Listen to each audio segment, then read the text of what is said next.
Hey, what's up guys? So in this video, let's take a look at all of the new and recently updated radar detectors over the past maybe 3 months or so since, well, the last time we took a look at all the new stuff that's come out.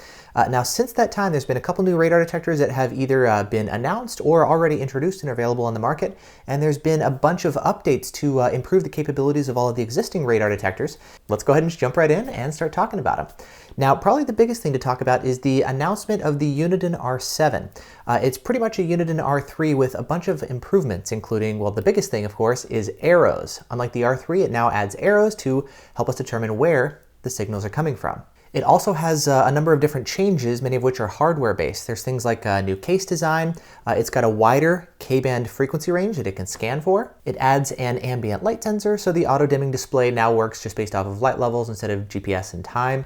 And then it also, maybe one of the other big things besides the arrows, is the introduction of automatic GPS lockouts. The R3 is not going to get them with a firmware update due to not enough memory to store, well, all of the signals that don't get locked out. The R7, it's going to get arrows, auto lockouts, and a number of other features as well. That's not expected to launch until April or so for $599, but that's a pretty popular detector that I know a lot of people are really interested in, and I'm really excited to actually upgrade from the R3 to the R7. Now, as for the R3 itself, both the R3 and the R1 recently had a firmware update that came out 1.48. It brings a couple minor updates to the detectors. It's things like improving the TMF, the traffic, or well, TSF in Uniden lingo, the traffic sensor filter. Basically helps make the detector more reactive with the filter enabled. It cuts down on some of the false laser alerts that people have been seeing with the R1 and the R3, and also helps improve how the detector alerts to seeing multiple signals simultaneously. Now, moving on to Escort, there's been improvements for the Max 360C as well as the original 360 to address one of the biggest issues with the detectors, which is the lockup bug. The detectors have previously locked up in some instances when detecting radar signals, and this newest update seems to have addressed this issue. No word yet on if it's resolved them completely, but thus far, nobody's reported any lockups running the latest firmware, which is great. Now, the exact firmware version, it's either 1.8, 1.7, or 1.10, depending on what detector and what version of the detector that you have, but those are the latest updates. The Beltronics GT360 was just updated to version 1.2 for the same reason, to correct these lockup issues. Additionally, there was also another previous update for the Max 360C to where when you're connected to Escort Live over Wi-Fi instead of Bluetooth on your phone, when you detect a Ka-band signal or a laser signal, it'll no longer say reported to the cloud on the display. Now, the next new thing that Escort is introducing is an update to the Escort iX called the Escort iXC. It's the same idea as the iX, but a new case design, a couple small changes, and it also adds Wi-Fi just like the Max 360C has. Escort has also introduced the Escort M1 dash cam, which is a 1080p dash cam that can attach to the sticky cup of many of Escort's new current, windshield mount radar detectors. And the idea is you now have an integrated radar detector and dash cam combo in one unit here. They share the same power cable. The dash cam's power actually plugs into the radar detector like this, and it makes for a more convenient installation, one mount, one power cable, and also makes for just a better travel package. I'm actually taking a trip out next month, and for the sake of convenience in the rental car, I'm going to take the 360C and the M1 and just, one power cable, one mount, makes it pretty easy for travel purposes. There's been an update for the Escort Redline EX as well. We're now at firmware 1.13. The latest update just adds a fix to help with the false alerts on laser.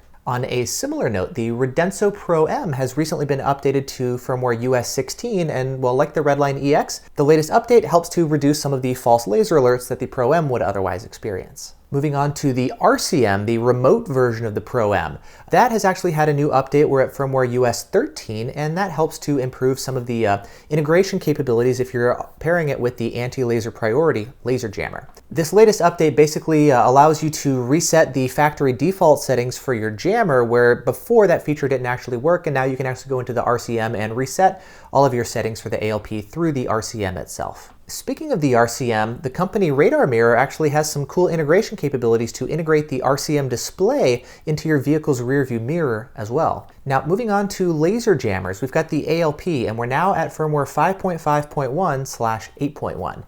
There's been a number of updates here with this latest firmware. There's things like improving the laser jamming capabilities overall. They've improved the communication with the net radar antennas to help cut down on the antenna disconnected errors. And in order to do this, you're going to want to update both the ALP as well as your net radar antennas. There's also been some fixes for things like when you switch profiles. They've improved the way the new settings actually get activated. The process itself to switch profiles is now smoother than before. When you force the ALP into parking mode, that will now stay only in the current profile. It won't remain when you switch profiles. They fixed a bug that can sometimes happen when you start up the system. So for your front 2 head or rear 2 head, sometimes you can get an error if you've got a laser collision avoidance system built into your car. That interference could actually cause an automatic sensor check fail, and they've now actually helped address this issue so that you don't get that same failure. And finally, they've also fixed a bug when you're running the ALP in Pro mode to avoid the issue where sometimes you would have an audio loss. So basically a number of nice updates for the ALP to fix some bugs and of course improve the jamming capabilities overall. And then finally, taking a look at the Net Radar, the radar detector antenna that can plug into your ALP, the Net Radar and the Net Radar DSP. There's actually been some hints of things to come. For those of you guys who want a dedicated display for your ALP,